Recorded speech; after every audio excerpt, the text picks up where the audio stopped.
Hello friends, welcome back to my class. मैं राहुल वाजपेयी स्वागत करता हूं आपका अपनी आज की इस क्लास में।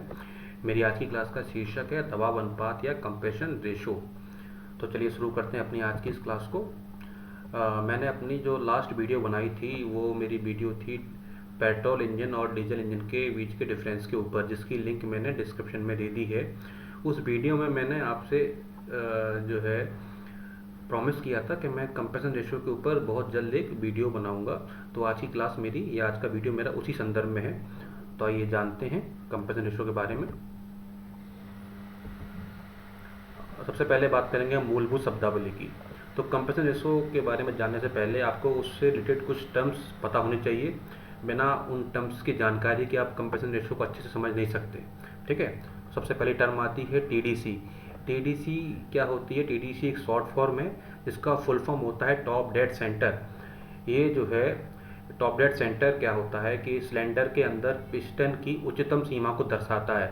मतलब सिलेंडर के अंदर टीडीसी वो पोजीशन होती है जिसके ऊपर पिस्टन नहीं जा सकता। ठीक है, ये पिस्टन की टॉप मोस्ट लिमिट है सिलेंडर के अंदर। ठीक है, इसके ऊपर पिस्टन नहीं जाएगा, इतना आप समझ जाइए। नेक्स्ट आता है बीडीसी। बीडीसी भी टीडीसी की तरह एक टर्म होती है और ये भी सिलेंडर के अंदर पिस्टन की एक स्थिति को दर्शाएगी। तो बीडीसी का फुल फॉर्म होता है बॉटम डेड सेंटर। और जैसा कि मैंने बताया कि ये जो है सिलेंडर के अंदर पिस्टन की एक स्थिति को दर्शाएगी। तो सिलेंडर के अंदर ये पिस्टन की निम्नतम पोजीशन को दर्शाएगा, निम्नतम स्थिति को दर्शाएगा। मतलब ये पिस्टन के सिलेंडर के अंदर सबसे बॉटम मोस्ट पोजीशन को बताएगा, मतलब जिसके नीचे पिस्टन नहीं जाएगा सिलेंडर के अंदर। ठीक है, मतलब सिलेंडर के अंदर पिस्टन की सबसे निम्नतम अवस्था को बोलते हैं बॉटम डेड सेंटर, जिसके नीचे पिस्टन नहीं जा सकता। ठीक, अब हम बात करेंगे बोर की। बोर क्या होता है? सिलेंडर के डायमीटर को हम बोलते हैं बोर। सिलेंडर जो है उसके जो डायमीटर होगा उसको बोला जाएगा बोर। Next stroke. सिलेंडर के अंदर टीडीसी और बीडीसी के बीच की जो दूरी होगी उसको हम बोलेंगे स्ट्रोक। ठीक है, कहीं इसे स्ट्रोक लेंथ भी बोलते हैं। अब इसको हम चित्र के द्वारा समझेंगे। ये देखिए, ये सिलेंडर में बना हुआ है। सिलेंडर का ये देखिए जो व्यास है इसको मैंने अब बोर से दर्शाया है, तो आप जान जाइए ये होता है बोर। ठीक है, और ये टीडीसी है, ये बीडीसी है। तो टीडीसी बीडीसी के बीच की जो दूरी है उसको स्ट्रोक कहते हैं। ठीक है, अब जानते हैं हम नेक्स्ट सिलेंडर का कुल आयतन। सिलेंडर का जो कुल आयतन होता है वो आपका क्लीयरेंस वॉल्यूम और स्वेफ्ट वॉल्यूम का सम होता है। ठीक है, अब आप बोलेंगे कि क्लीयरेंस वॉल्यूम क्या होता है और स्वेफ्ट वॉल्यूम क्या होता है, तो चलिए जानते कि करके क्लीयरेंस वॉल्यूम और स्वेफ्ट वॉल्यूम के बारे में। क्लीयरेंस वॉल्यूम क्या है कि जो जब पिस्टन टीडीसी पे है तो टीडीसी की अवस्था में सिलेंडर के ऊपर के बचे हुए शेष आयतन को हम बोलेंगे क्लीयरेंस वॉल्यूम। मतलब जब पिस्टन टीडीसी की अवस्था में पहुंच गया, उसके ऊपर नहीं जा पा रहा, तो उसके बाद पिस्टन का जो बचा हुआ पोर्शन बचा है ऊपर की ओर टीडीसी के ऊपर, उसको बोलेंगे हम क्लीयरेंस वॉल्यूम। ठीक है, और इसे शॉर्ट में वीसी के द्वारा दर्शाया जाता है। चित्र में देखिए, यहाँ पर देखिए इस चित्र में ये पिस्टन अभी टीडीसी की अवस्था में है। देखिए टीडीसी पर पिस्टन आ चुका है और टीडीसी के ऊपर, मेरे कर्सर को देखिएगा, टीडीसी के ऊपर जो एरिया बचा हुआ है, जो पिंक से जो एरिया है वो आपका क्लीयरेंस वॉल्यूम दर्शा रहा है। ठीक है, ये क्या है? इस पिस्टन का और सिलेंडर का क्लीयरेंस वॉल्यूम को हमने दर्शाया है इस चित्र में। नेक्स्ट बात करेंगे हम स्वेफ्ट वॉल्यूम के बारे में। स्वेफ्ट वॉल्यूम क्या होता है? पिस्टन जो है सिलेंडर के अंदर टीडीसी और बीडीसी के बीच में जो आयतन हटाएगा गैस का, उसको हम स्वेफ्ट वॉल्यूम कहते हैं। या कहीं कहीं इसे टीडीसी और बीडीसी के बीच के आयतन को भी स्वेफ्ट वॉल्यूम की तरह दर्शाया जाता है। स्वेफ्ट वॉल्यूम को दो और नामों से जानते हैं, डिस्प्लेसमेंट वॉल्यूम और स्ट्रोक वॉल्यूम। इसको शॉर्ट में वीएस के द्वारा दर्शाते हैं। ठीक है, और कहीं जब डिस्प्लेसमेंट आप इसे बोलेंगे तो डिस्प्लेसमेंट वॉल्यूम को आप वीडी के द्वारा दर्शाएंगे। ठीक है, अब इसको हम चित्र के द्वारा समझेंगे। ये देखिए, ये टीडीसी और बीडीसी के बीच का जो है, देखिए मेरे कर्सर को देखिएगा, टीडीसी बीडीसी के बीच का जो आयतन है इसको आप बोलेंगे जो है स्वेफ्ट वॉल्यूम।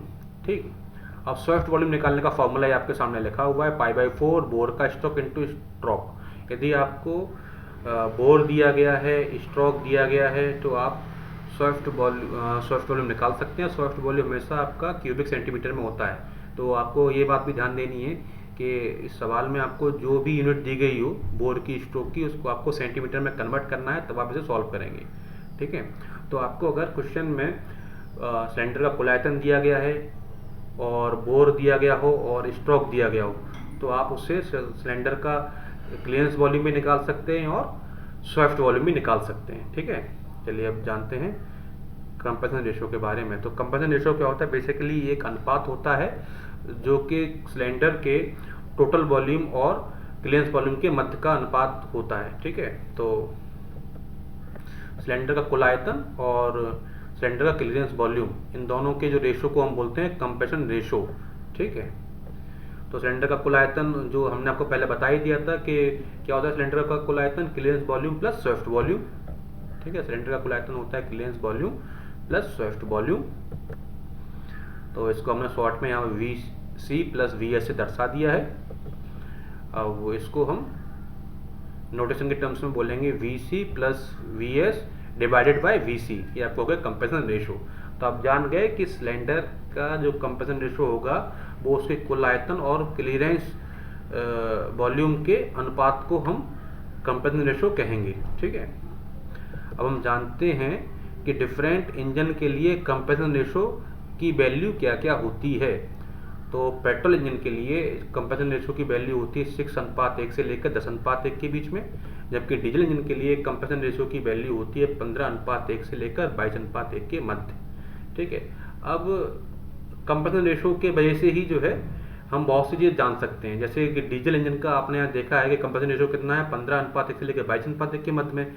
इसका मतलब क्या है कि ये जो चार्ज है उसको ज़्यादा कंप्रेस करेगा। ज़्यादा कंप्रेस करेगा क्या होगा, तो वहाँ पर ज़्यादा वाइब्रेशंस आएंगे। ज़्यादा आप किसी चीज़ को कंप्रेस करेंगे तो वो क्या करता है, ज़्यादा वाइब्रेट करता है। ठीक है। वो ज़्यादा कंप्रेस हो जाएगा, उसके वहाँ से ज़्यादा एनर्जी निकलेगी। ठीक है। तो उसके वजह से क्या होता है, जो प्रेशर पड़ता है बॉडी पे, प्रेशर पड़ता है। ठीक है। तो उस प्रेशर को विथस्टैंड करने के लिए आपको क्या करना पड़ता है, उसकी बॉडी को ज़्यादा मजबूत बनाना पड़ेगा, तभी वो उस प्रेशर को सस्टेन कर पाएगा। अदरवाइज क्या होगा, वो बॉडी फट सकती है। ठीक है। इसीलिए जो डीजल इंजन भारी बनाए जाते हैं उसका मेटल जो है हैवी होती है, इसीलिए डीजल इंजन का कॉस्ट बढ़ जाती है। डीजल इंजन में भारी धातुएं आप यूज़ करते हैं, हैवी मेटल्स यूज़ करते हैं। ये एक बड़ा रीज़न है कि डीजल इंजन के महंगे होने का। ठीक है।